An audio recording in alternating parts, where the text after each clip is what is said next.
Hello viewers, Super GT here. So for the last couple of months on Gran Turismo Sport I have been using a wheel and pedals.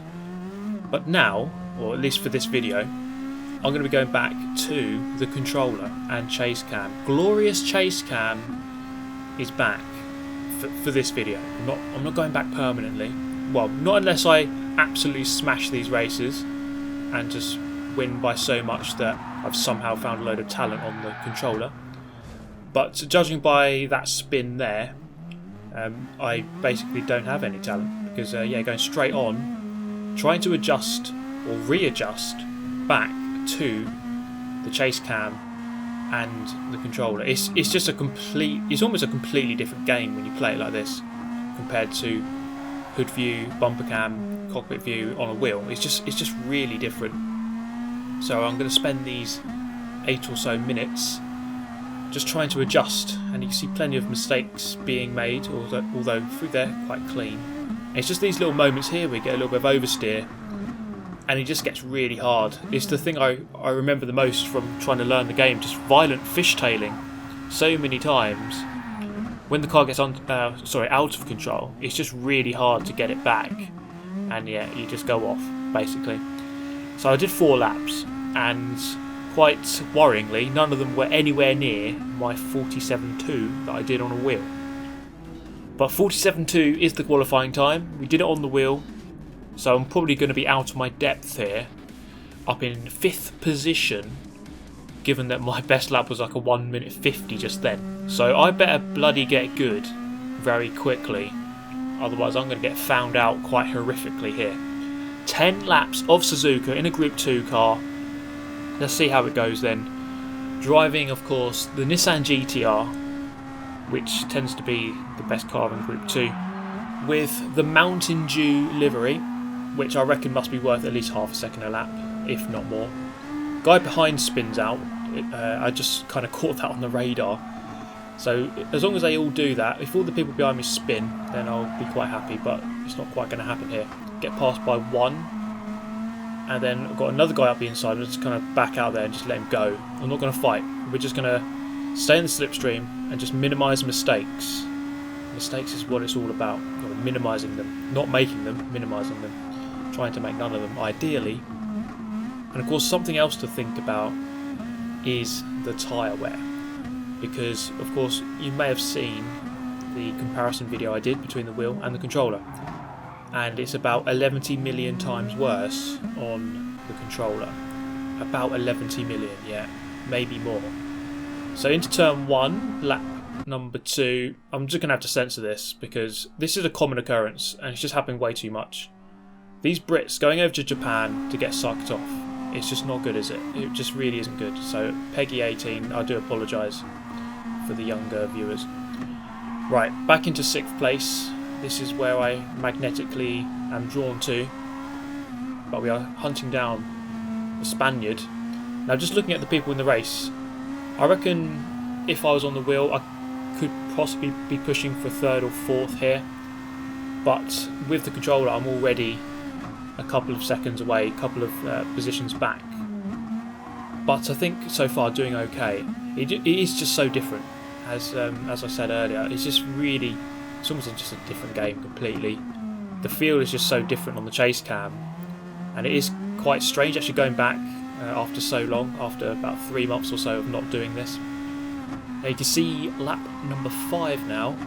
The Spaniards actually caught up with the Ukrainian ahead, making a mistake there through Degner 2 into the hairpin, and by lap 5 the tyres dying of death pretty much. You can see there again gets really awkward on the way out of the hairpin, and we can say hello once again to Redness, my old friend. I haven't seen you in a long time. How you doing, mate? You alright?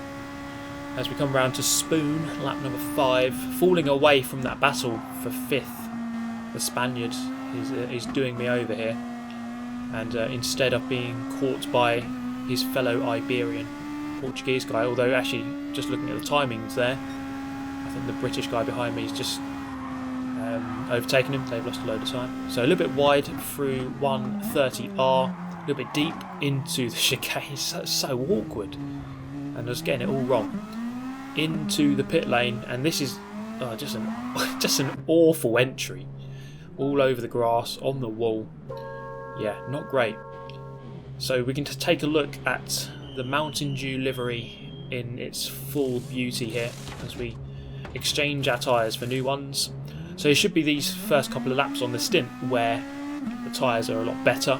Well, they will be. It's not a should be. They are.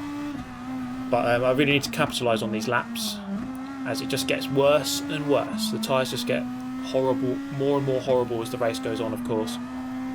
So we'd have to capitalise on these laps to preserve our 6th position. 4 seconds behind the Spaniard now, so really dropping off.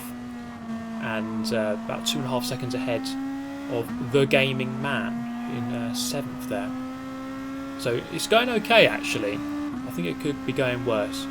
So for those interested in the setup that I do currently use, not the controller, that's just a standard DS4, but the wheel is Fanatec CSL Elite with the CSL Elite pedals and the load cell, normally using the McLaren GT3 rim. It's all linked in the description if you want to take a look at what I'm using, or if you want to buy some yourself, just click on the link and go and have a look. I would definitely recommend it. I'd really recommend a wheel, any wheel really. I think Logitech, Fanatec, Fastmaster, all the good ones. But I would say the CSL Elite has worked very well for me, and I have got better since changing from the controller. I kind of just hit a wall with the controller and just couldn't really improve beyond what I had. And with the wheel, I was kind of level with my controller pace within about a week or two. It was quite quick, and then suddenly after that I was just going better and better and better to a level that I never got on the controller. But there are really good controller players out there, of course, likes of Calster, Carlam. Bit of a penalty there. My cutting skills not up to scratch, obviously, through the final chicane, just asking a little bit too much. So this is going to put me within reach of the Gaming Man as we stop for our 1 second penalty there and race towards 130R. Is he going to sweep around the outside? He moves to the right hand side. I'm covered the inside, and we come through, tiny bit of contact on the apex, and he settles in. But then on the way in, just dips 2 wheels on the gravel and he spins himself out. So I'm going to keep my 6th position, mate. That is exactly how Mafia works. I've got the protection of the Mafia, of course, with the Mountain Dew livery, and you can't steal my 6th position from me because, well, you see what the consequences of that. You get spun out by the gravel. Okay, so lap number 9 now, coming up towards the end of the race. Another mistake, and again it's just getting harder and harder as the race goes on. Maybe I should probably be putting my brake bias right the way to the back. I think it's on 3 to the back. It should be on 5 really, because that front end is dying of death basically. So okay, we have an Italian now going through into 6th place. Can I use the Mafia to get him off? That sounds a bit weird, doesn't it? Can I use the Mafia to, what's the right term, to get him off? No, again, I'm just using the same thing. To make him spin out, I think is the right word. Make him spin out or get sucked off. And again, no, that's not right. Anyway, in the slipstream, we'll see what happens. He is Italian. Maybe he understands the Mafia, and he's maybe just, invincible from the Mafia. He can't be touched by the Mafia because he's Italian. He just is in the Mafia. He is Mafia. He was the reason why that other guy span. I don't know. Conspiracy theories, As we come through the final turn, across the line, to begin lap 10, still in the slipstream range, we could still get the position back. I'm not fighting anywhere near as close to the front as I would like to be. I'm 32 seconds away from the lead, and almost get sucked off myself at turn 1 or turn 2. And I think if I was on the wheel, I think maybe I'd be 15 seconds further up the road at least, as I'm losing quite a lot of time each lap. So through Spoon, the Italian makes a mistake, and again it just puts me back in the slipstream range. You can see that here, gaining slightly up the straight towards 130R, through 130R, into the final chicane. Can we go about gaining this final position back? It goes a little bit deep, but then so do I kind of as well. Using plenty of the AstroTurf on the second apex, and he's going to keep the position. Couldn't quite do enough to fight him back, so I'm going to finish in 7th position I'll take it. For a first race back on a controller, trying to get used to it, yeah, I'll take that. And it kind of shows you that you need a good grid slot. Darth Vader, shaking hands there, getting out of the Mountain Dew. Beast machine. So we go for practice around race B, and it didn't go well there or there, and we start again. It didn't go well there either, so just plenty of restarts, but that's enough practice of getting penalties, enough practice for the real thing. Let's see. Oh, hello. Further collaboration ideas there between Alfa Romeo and Aston Martin as we look at the grid. 13th, not very good at all. We have a fellow team member, R4M, John Bees, in 11th, 2 positions ahead. Can he carve a path through me? Through me? Through the grid, for me. Yeah, let me get that one right. Can he carve a path through the grid for me? Can I follow him through the grid, basically? R4M, team orders, here we go. Okay, 6 laps. It's the Tokyo Expressway, one of the weird configurations. Plenty of potential for penalties, as we saw in the practice. I'm good at getting penalties. I practiced it. So let's see if I can emulate that practice and carry it over into the real thing. 13th out of 16. I think just moving forward, I'll be happy. Into the top 10 would be a nice result. As we're already under attack, as I really didn't get a good turn 1. He backs out, so we can go through this turn flat out, taking a normal racing line. We're just scanning ahead really for people getting penalties. That is the important thing, and it is quite harsh here. It is ridiculously harsh. It's just you tap the ball 5 seconds. It's not like, oh, okay, yeah, you hit the ball a little bit. Here's a 1 second, or here's a 0.5 second penalty. It's 5 seconds. It's bloody harsh. So you best be avoiding those walls. You know, if you start hitting those walls, you're going backwards. You're going backwards very quickly. So through this corner, just braking at the end of the sort of the shadow as you come out of the tunnel, and that sets you up nicely into that turn. So the grid here getting a little bit close for comfort, although no position swaps in the immediate vicinity ahead or behind. As coming to turn 1, then again, I'm still trying to judge my braking point, but I would say that Group 4 on the controller feels a lot easier than Group 2. I think Group 1 is not too bad. Group 2 I've always struggled on the controller compared to the wheel. Group 3 is okay. Group 4 is a bit easier on the controller, I feel. So yeah, the classes are definitely different, and R4M living up to his name there, Shadow GT. Yeah, 4-second penalty. We go past someone else who got a penalty there. I felt like I was kind of on the inside, but I didn't turn in early enough. Shoved him out into the wall. 4-second penalty. At least I'm not alone. We have 2 people in front of us, also with 4-second penalties. So the bad boys will be slowing down in just a moment here. There we go. Slowing down. Okay, oh no, there's 4 of us. There's 4 of us here, all with penalties. So at least I'm not alone. We can fight together at the back. And at the very back we go now, briefly into 16th out of 16. And the Dutchman here with a 5-second penalty and a disappearing act. Fair play to him. He's harnessed the technology of the aliens. He wants no further place on this planet.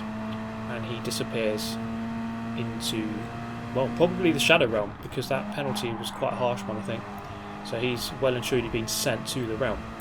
We say goodbye to him. We say hello to this Russian in the Aston Martin, also with a 5-second penalty. So we're going to go past him, as long as I don't get a penalty myself. The guy behind has a penalty too. He must be kicking himself, and everything else around him. This Russian probably kicking himself too. It's just what you do when you get a penalty. And another guy up ahead with a 5-second penalty. He's kicking himself too. Lots of people kicking themselves right now, and I was kicking myself when I got the penalty. It's just what happens basically.